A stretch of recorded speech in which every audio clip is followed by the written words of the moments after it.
Assalamualaikum warahmatullahi wabarakatuh.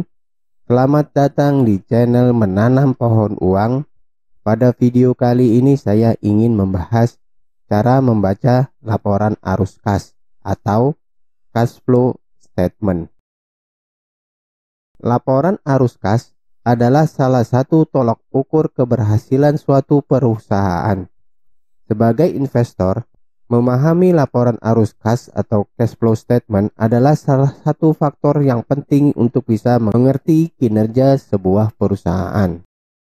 Laporan arus kas membantu memahami perputaran arus uang perusahaan yang masuk dan keluar. Selain itu, laporan arus kas juga berfungsi sebagai indikator prediksi arus kas pada periode yang akan datang. Arus kas masuk dapat dilihat dari hasil kegiatan operasional dan kas pendanaan atau pinjaman. Sedangkan arus kas keluar dilihat dari seberapa banyak biaya operasional atau investasi yang dikeluarkan perusahaan. Laporan arus kas sama pentingnya dengan laporan laba rugi dan neraca saat menganalisis kinerja perusahaan. Ketiga laporan ini saling mendukung dan melengkapi atau komplementari. Namun, minimnya pengetahuan investor akan arus kas seringkali membuat investor cenderung hanya fokus pada kinerja laba bersih dan mengabaikan pentingnya analisis arus kas suatu perusahaan. Padahal, dalam laporan laba bersih terdapat beberapa aspek transaksi non-tunai yang bisa mendistorsi pemahaman kita dalam memahami laba bersih perusahaan. Contohnya adalah depresiasi aset tetap. Oleh karena itu, laporan arus kas dapat membantu kita untuk melacak penggunaan atau pemasukan hal yang paling utama dalam sebuah transaksi bisnis, yaitu uang tunai. Sebagai analogi, arus kas dapat dianggap sebagai aliran darah bagi sebuah perusahaan.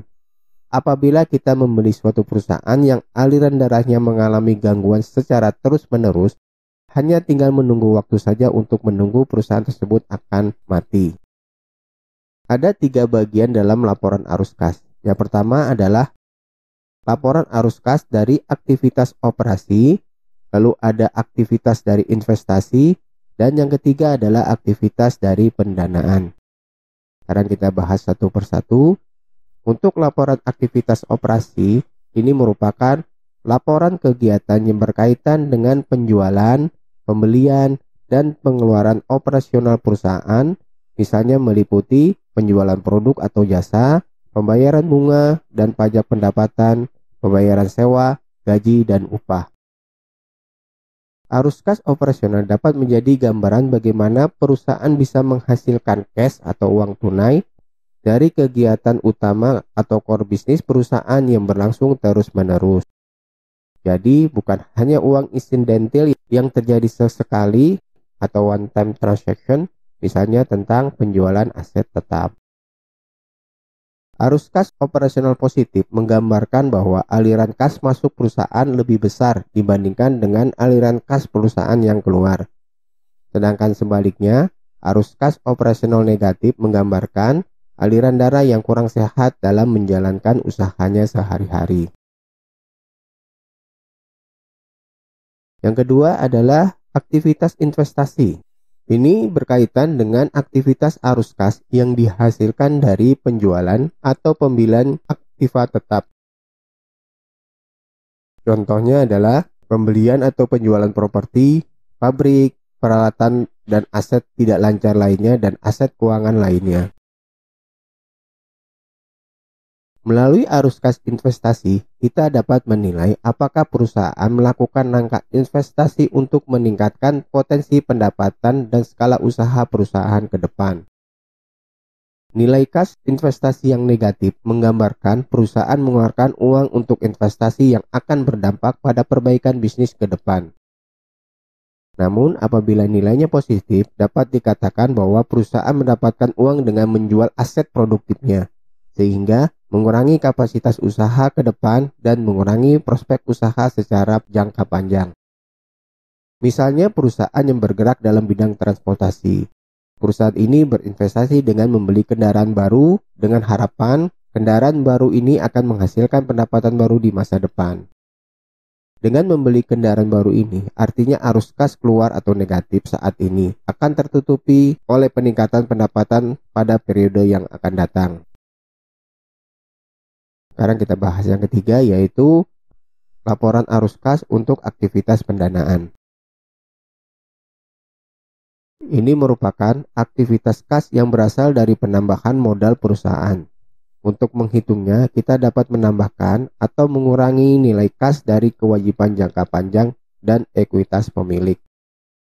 Berkaitan dengan arus kas operasional dan investasi, arus kas pendanaan atau financing activities dapat diartikan sebagai cara perusahaan dalam mendanai kegiatan usaha dan langkah investasi yang diambil. Arus kas ini mencatat transaksi seperti penambahan utang bank, penerbitan obligasi, pelunasan utang, pertambahan setoran modal, dan lain sebagainya. Apabila nilai arus kas pendanaan positif, dapat diartikan bahwa perusahaan mendapatkan pendanaan eksternal seperti pinjaman atau setoran modal untuk membiayai pengembangan usahanya. Ini artinya ada uang yang masuk. Namun apabila arus kas negatif, artinya perusahaan sedang dalam upaya untuk melunasi pinjamannya selama ini serta membayarkan dividen kepada pemegang saham. Ini artinya adanya uang yang keluar. Arus kas pendanaan negatif tentunya memberikan dampak positif bagi pemegang saham melalui pembayaran dividen dan pengurangan jumlah utang. Tetapi arus kas pendanaan positif juga tidak bisa dikatakan buruk, karena arus kas positif dapat digunakan untuk pembelian aset baru bagi perusahaan yang berpotensi meningkatkan produktivitas usaha yang berujung pada pertumbuhan pendapatan. Dan yang terakhir ini ada arus kas bersih atau net cash flow. Ini merupakan penjumlahan antara arus kas operasional, arus kas investasi, dan arus kas pendanaan. Angka ini akan merupakan selisih uang tunai yang dimiliki perusahaan dalam satu periode. Sekarang kita akan coba membaca laporan keuangan PT Astra Argo Lestari Tbk dengan kode emiten AALI untuk periode triwulan kedua tahun 2022. Ini kita baca dulu judulnya. Di sini adalah laporan arus kas konsolidasian untuk periode yang berakhir 30 Juni 2022 dan 2021. Jadi ada dua periode. Ini digunakan untuk sebagai pembanding. Di sini ada penjelasan yang pertama, ini arus kas dari aktivitas operasi. Ada penerimaan dari pelanggan sebesar 10,8 triliun. Lalu ada penerimaan penghasilan dari bunga bersih 39 miliar. Lalu ada pembayaran kepada pemasok dan karyawan ini sebesar 10,4 triliun. Ada pembayaran pajak 784 miliar. Dan ada pembayaran biaya operasional lainnya 211 miliar. Maka arus kas bersihnya adalah di penjumlahan dari semuanya ini adalah 584 miliar. Jadi ini arus kasnya negatif ya. Ini berbeda dengan periode tahun yang lalu. Arus kasnya positif sebesar 2,3 triliun.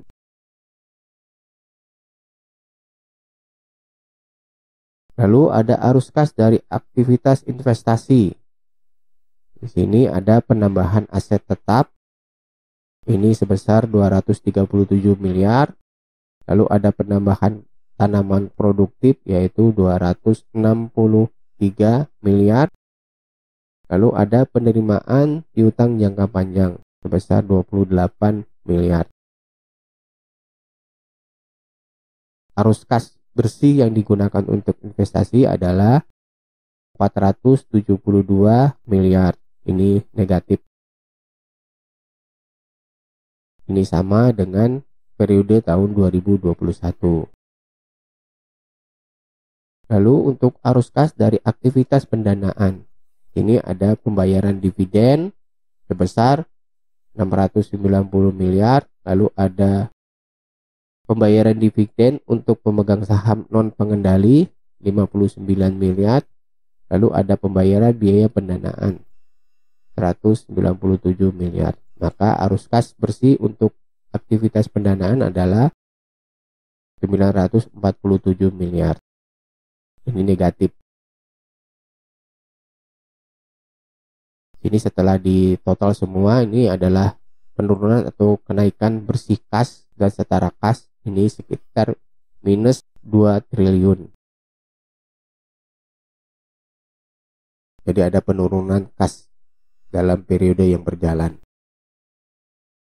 Lalu sini ada penambahan kas berdasarkan dari selisih kurs sebesar 65 miliar. Di sini ada informasi kas pada awal tahun 3,8 triliun, lalu kas pada akhir periode adalah 1,9 triliun. Jadi ada penurunan kas sebesar 2 triliun. Kalau kita membaca laporan arus kas, ini kita tidak bisa hanya melihat dalam satu periode. Kita harus melihat dalam beberapa periode, misalnya 5 tahun. Misalnya dari kasus dari AAL ini kita lihat misalnya arus kas dari aktivitas operasi dari tahun 2021 sampai 2017. Di sini arus kas untuk aktivitas operasi itu yang baik adalah nilainya positif. Jadi sini positif semua ya. 4,8 triliun, 2,3 triliun, semuanya positif. Lalu untuk arus kas dari aktivitas investasi ini yang baik adalah yang negatif.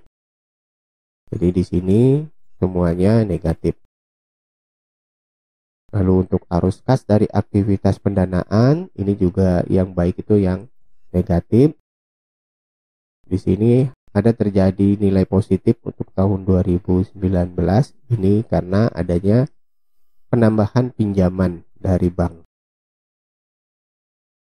Di sini ada kenaikan atau penurunan arus kas bersih di jumlah totalnya. Lalu ada penambahan dari nilai tukar atau selisih kurs.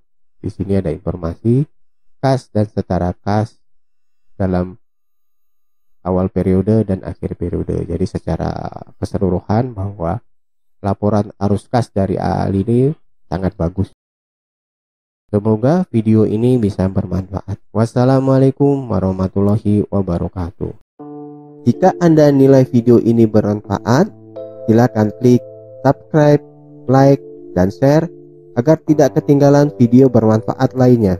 Terima kasih.